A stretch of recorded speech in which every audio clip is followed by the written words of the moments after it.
So, hello again, everyone. We've talked in several contexts so far about the concept of conjugate acids and conjugate bases. In this lecture, we're going to talk more about the application of conjugate acids and bases to important practical uses. In particular, we're going to talk about buffers. Now, you've probably heard the term buffer before, but we're going to quantify this and give some examples of how this works. A buffer is essentially a solution that contains a weak acid, like say acetic acid, or a base, like ammonia, and a salt of its conjugate base or acid. In other words, an acidic buffer could be a certain concentration of acetic acid plus a separate concentration of the acetate ion with some neutral cation, like sodium. So a solution of acetic acid plus sodium acetate constitutes an example of an acidic buffer. Another acidic buffer is the acid phosphoric acid and a salt of its conjugate base, which is dihydrogen phosphate. So phosphoric acid and another concentration of potassium dihydrogen phosphate would constitute another example of a buffer. As we'll see, acidic buffers like this will maintain pHs that are less than 7, in other words, in the acidic range. A basic buffer is simply the exact analogy to an acidic buffer. It consists of a weak base, such as ammonia, and a salt of its conjugate acid, which in this case is the ammonium ion, coupled with some neutral anion like chloride. So a solution of ammonia and ammonium chloride constitutes an example of a basic buffer. Another one is the phosphate ion, which we know is a strong base, as a matter of fact, with some neutral cation like sodium, and its conjugate base, which is hydrogen phosphate. So disodium hydrogen phosphate plus phosphate ion constitutes an example of a basic buffer, and these maintain pHs greater than 7. Right now, that may not seem obvious, but we'll see some examples of why this is so and how to calculate it. Now, the point of all of this is that a buffer behaves like this. It contains both a weak acid and its conjugate base, which is a weak base. As a result, a buffer solution can react with either some added base, a strong base like hydroxide ion. If you add some hydroxide ion to a buffer like this, the hydroxide ions will react with the acid component of the buffer, which is HA. So in that sense, the HA essentially serves as a sink for hydroxide ions. It can absorb a certain amount of added hydroxide ions. When it does that, when it reacts with added hydroxide, it produces more of the conjugate base component. So all that's happened when you add a certain small amount of a strong base like hydroxide is you've changed the HA to A- ratio. And as we'll see, unless you add too much base, that doesn't change the pH very much. And that's the whole point of a buffer. It maintains the pH of a solution within a narrow enough range to be useful.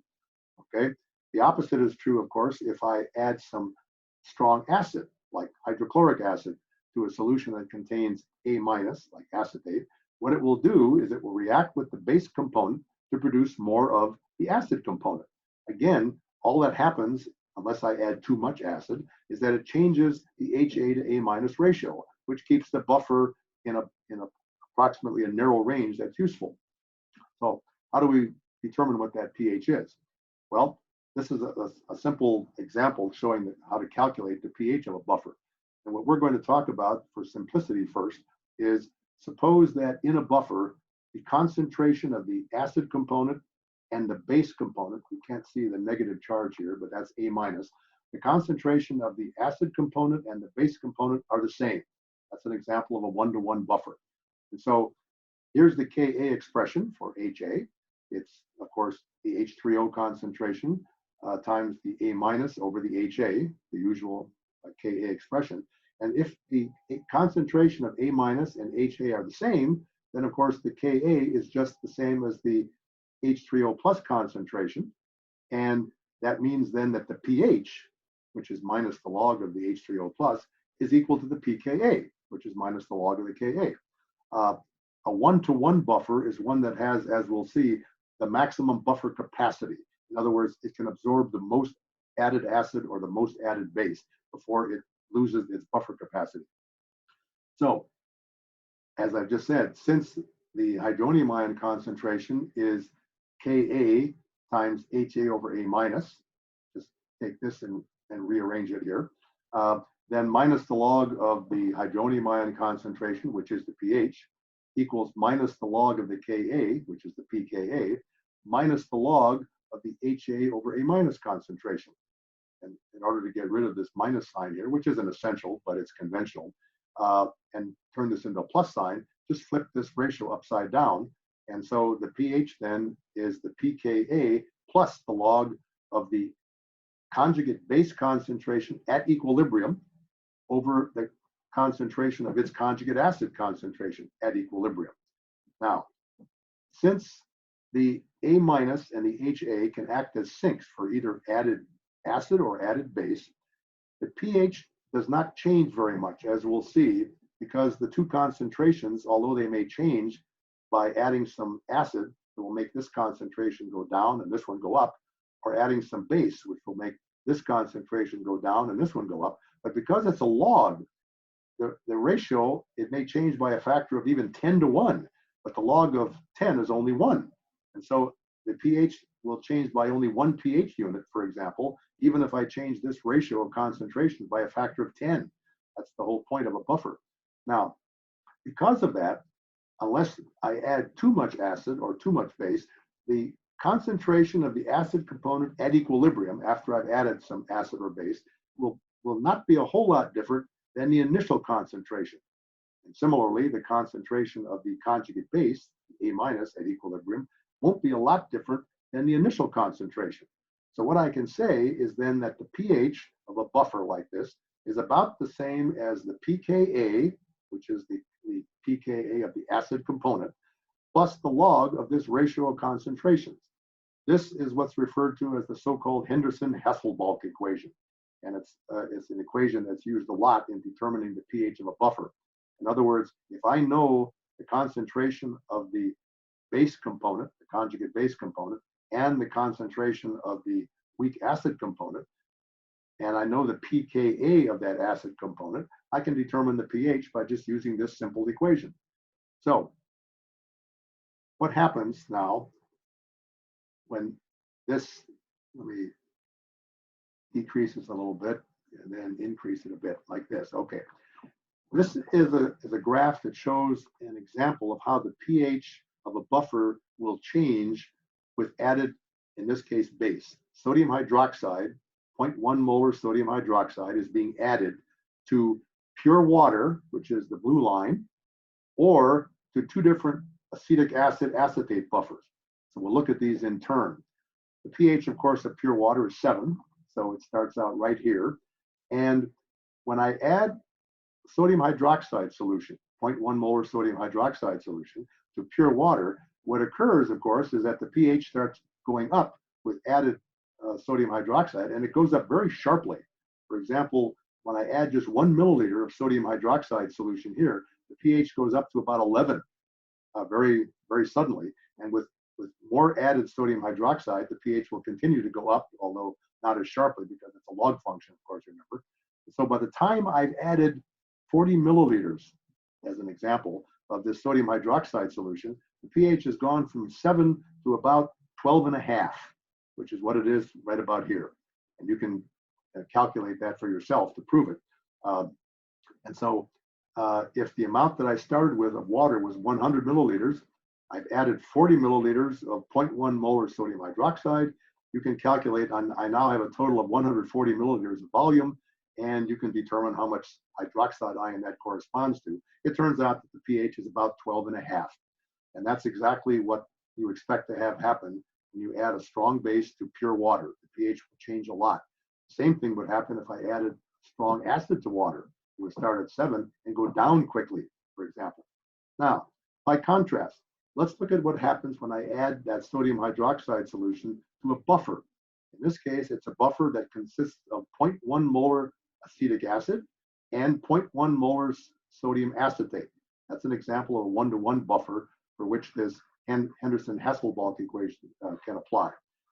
So when I do that, the pH starts out at 4.75. How do I know that? Because that is the pKa of acetic acid. Acetic acid has a Ka of 1.8 times 10 to the minus 5. And the pKa then is 4.75. All right. So that's where the pH is starting. And as I add more sodium hydroxide solutions, first 10, 20, 30, up to 40 milliliters, what's happening is the hydroxide ion that I'm adding is reacting with this acetic acid component and producing more acetate component. But as long as I don't add too much sodium hydroxide, in this case, I've added 40 milliliters of 0.1 molar. I had 0.1 molar acetic acid and acetate. So I've added about 40% as much hydroxide as I have acetic acid to begin with.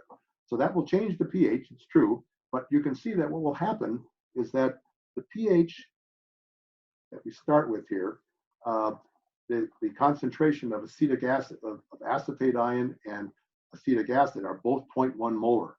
But what will happen if I add the sodium hydroxide solution that we just talked about is that the A minus concentration, the acetate, will go up from 0.1 molar to about 0.014 molar. And the acetic acid component will go down by about the same amount. But the net result is that the ratio that started out at 1:1 is still about 0.43. Well, the log of that is only about 0.4, and so it meant that the pH will change by only about 0.4 units. And so what happens, of course, is that the pH does increase in fact, as I add sodium hydroxide, but it doesn't increase very much because all I'm doing is I'm reacting with the acetic acid component there and producing more of its conjugate base, the acetate. So the net result is by the time I've added 40 milliliters of hydroxide, I've only changed the pH by about 0.4 units. You can calculate this out for yourself to see what the exact value is, but it's around 0.4. Now, if I do the same thing, but use a buffer that has 10 times the concentrations of acetic acid and acetate, 1 molar of acetic acid and 1 molar of acetate instead of 0.1 molar of each, now the ability to absorb hydroxide is 10 times greater. So that, again, if I add my 40 milliliters of 0.1 molar sodium hydroxide to that buffer, it turns out that the pH changes by only 0.1 units, less than 0.1 unit. And so on this scale, it almost looks like it didn't change at all. And that's exactly the point of a buffer and why it behaves the way it does and why they're useful. Because with a properly chosen buffer, and we're looking here at the acetic acid acetate one, which for certain purposes may be useful, but other applications might require different kinds of buffers. But the point is that a buffer can absorb a certain amount of added strong base or strong acid without changing the pH of the solution very much. And this, for certain purposes, this is very important, as we'll see for biochemical reactions, for example. They operate properly only within a very narrow pH range. And so as a result, biochemical fluids like blood plasma are buffered. They're buffered to within a very narrow pH range, and they're kept that way because of the presence of the buffer. We'll see an example of that in a minute. Now, the buffer capacity, as the name implies, is the capacity of the buffer to absorb and react with added acid or added base before you've used up all of one of the two components. All right. And so the maximum amount of acid or base that can be added to a buffer before it loses its ability to resist the pH changes is called the buffer capacity. So the typical buffer range of accepted change in pH is typically plus or minus 1 pH unit. So using the Henderson-Hasselbalch equation, we can see that if the concentration of the acid component is 10 times that of the conjugate base component, the initial value, then the pH will be the pKa plus the log of the A minus over 10 times the A minus. This is now the HA concentration. And you can see that that leads to a pH that's only 1 unit lower than it would be if these two concentrations were exactly equal. So that means that with a concentration difference of even a factor of 10, the pH would only be 1 unit different. It also shows you what happens if I were to start with a buffer that had these two concentrations equal. and I added enough of an acid to react with the base component that used up 90% of it. So that now the concentration of the HA is 10 times higher and the concentration of the A minus is 10 times lower. It would only have changed the pH by 1 unit down. But the opposite is true for the A minus concentration. If it's 10 times the HA, the same effect occurs, except now the pH changes by plus 1 unit. And so as a general rule of thumb, buffers are considered to be effective as long as the pH doesn't change by more than plus or minus 1 pKa unit, which is plus or minus 1 pH unit. This is arbitrary, of course. In some situations, a pH change of smaller than that has to be tolerated. And in that case, the concentration difference can't be as big as this. But in general, a range of plus or minus 1 pH unit is considered to be an effective buffer, or a buffer that's useful for whatever purpose you're applying it to. Now I'm going to look at one particular example of this, and it may be a little confusing at first. You can go back over it again when you get a chance to see what we're talking about here. We're going to talk about the effect of buffering in blood plasma. Now, we talked about this several classes ago when we talked about the effect of changes in conditions and how it affected equilibrium. In particular, we looked at this set of curves for the effect of changing oxygen pressure and what effect it has on the fraction of the tissue that is, or of the cell that is oxygenated. Now, at the time, all we looked at was what the effect of oxygen pressure was. So we looked at two curves. This one right here, which is the myoglobin curve. That's the fluid that's inside the cell. And the other one we looked at was this red one right here, which was the blood plasma. We didn't talk about what the effect of pH was. We just looked at what the effect of oxygen pressure was. Now we're going to look at what the effect of pH is. Now, the main kind of buffer that occurs in blood plasma is one that depends on carbon dioxide. Carbon dioxide, of course, is produced by our respiration, and we breathe it out every time we take a breath out, because it's what happens when glucose essentially reacts by burning, if you will, with oxygen in the body and produces carbon dioxide as a byproduct. So carbon dioxide is a gas, of course. It will dissolve in water to produce an aqueous solution. The aqueous solution in water will react to produce carbonic acid. It's a weak acid we talked about recently, all right? We now know, of course, that carbonic acid will ionize in water by acting as a weak acid, and it will produce some of its conjugate base, which is hydrogen carbonate, or as it's typically called in the medical practice, bicarbonate, and hydronium ions. This is the reaction of the weak acid, carbonic acid in the blood to produce bicarbonate and H3O+, which of course affects the pH. Now, the blood pH then we can see is influenced by the amount of CO2 that's present in the blood. As the amount of CO2 gets larger, then the pH goes down because the amount of CO2 is larger, it produces more of the carbonic acid. As the amount of CO2 in the blood gets lower, the pH gets higher because more of the conjugate base is present, right? And so that's what these curves are showing right here. The myoglobin is not affected by CO2 amount because it's inside the cells. The CO2 is only present in the blood plasma itself. And so here are 1, 2, 3, 4, 5 different curves that occur at different pHs. Now the pH is determined by the amount of CO2 in the blood. The higher the amount of CO2, the lower is the pH of the blood. The lower the amount of CO2, the higher is the pH. Now you can see that even in this range that's shown here, the total range that's looked at is less than 1 pH unit. And that's important because if the pH changes by very much more than a few tenths of a unit, it can affect the oxygen carrying capacity of the blood markedly. And so it's important that the pH remain within a certain narrow range, which is what the carbonic acid bicarbonate buffer does. Okay, so now if, for example, the amount of, and the CO2 comes from the exhaled breath, if the amount of CO2 in the blood is too low, all right, then the pH winds up being higher than it should be. The normal pH of blood, by the way, is about 7.2. And that's this curve right here, this red one. And in our previous discussion about equilibrium, that was the only one that was shown here. Now there's 4 others that are shown at different pHs.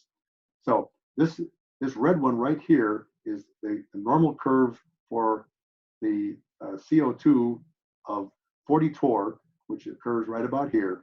Excuse me, this is for 40 torr of CO2, not oxygen. And that's typically the partial pressure of CO2 in the exhaled breath.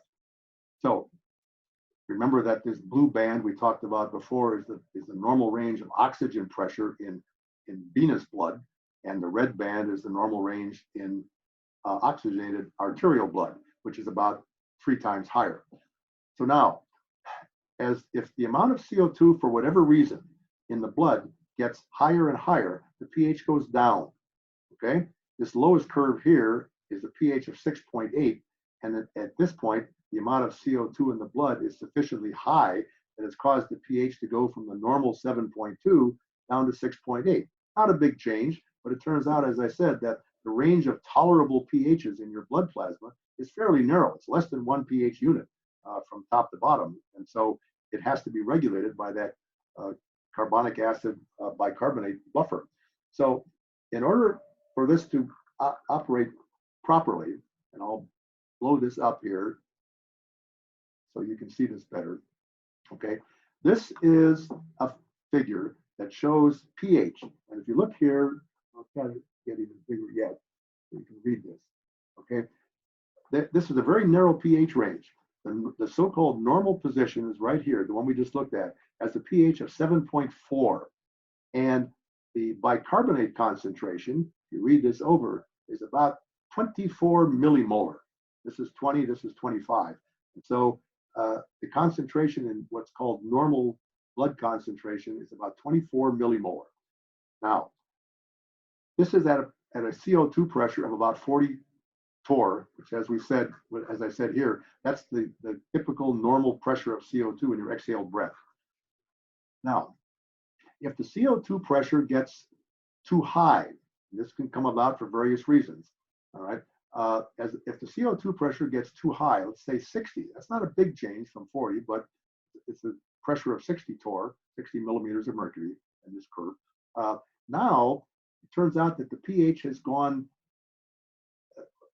what the amount of CO2, what that means is that this is the amount that's being breathed out. So the amount in the blood is lower than it should be, which means then that now at this point, the pH is around 7.24, 7.25 instead of 7.4. Doesn't seem like much, but that's an important change in blood plasma.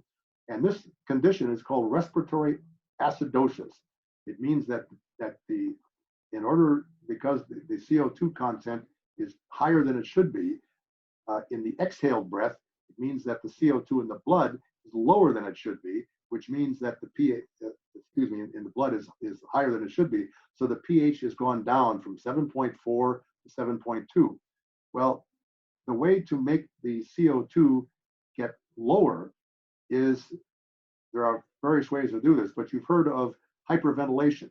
If you breathe quickly, what you're essentially doing is you're breathing out CO2 more than you would normally.